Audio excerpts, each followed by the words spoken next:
શ્રી મારું નામ છે અને તમારું સ્વાગત છે વૈશાલી અને આના કુકિંગ કોર્નરમાં. આજે આપણે બનાવીશું સેવ ડુંગળીનું શાક. તો હવે આપણે બનાવીશું પેસ્ટ ઈ પણ લસણ અને ટમેટાની.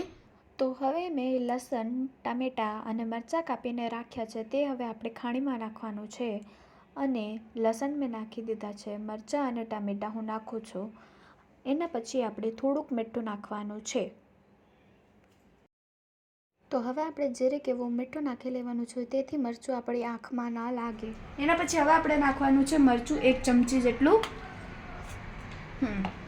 તો હવે એને ખાંડવું. હવે આપણે પેસ્ટ બનીશું અને આ પેસ્ટ બની ગઈ છે ઓલમોસ્ટ.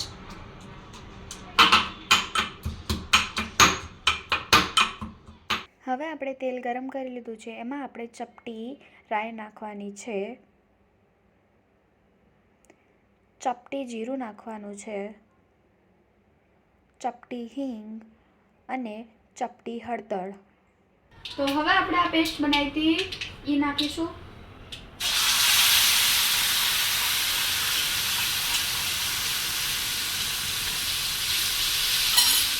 હવે આપણે આ પેસ્ટ હલાવવાની છે.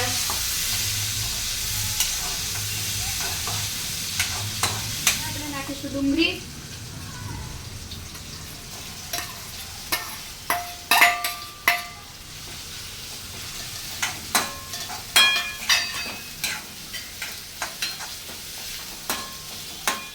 હવે આની અંદર આપણે 1 ચમચી જેટલું ધાણા જીરું નાખવાનું છે.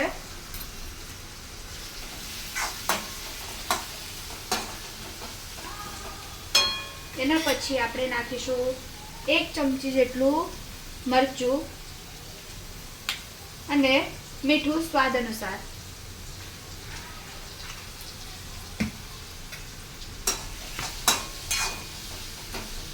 આપણે એને સારી રીતે હલાવી લઈશું. આપણે ચટણી બનાવી હતી એમાં આપણે નાખી દઈશું અડધો ગ્લાસ પાણી અને આમાં નાખી દઈશું.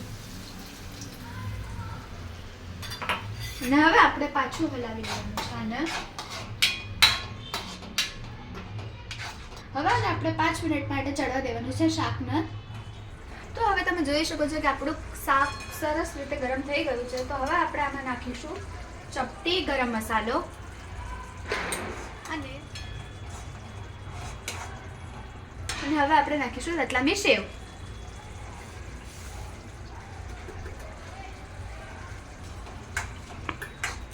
હવે આપણે આને સરસ રીતે હલાવી દેવાનું છે.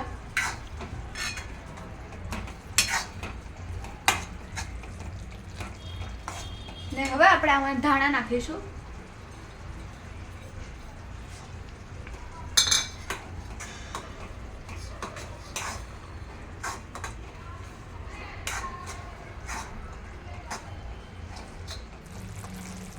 તો હવે તમે જોઈ શકો છો કે શાક કેટલું સરસ કલર આવ્યો છે અને કેટલું મસ્ત બની ગયું છે.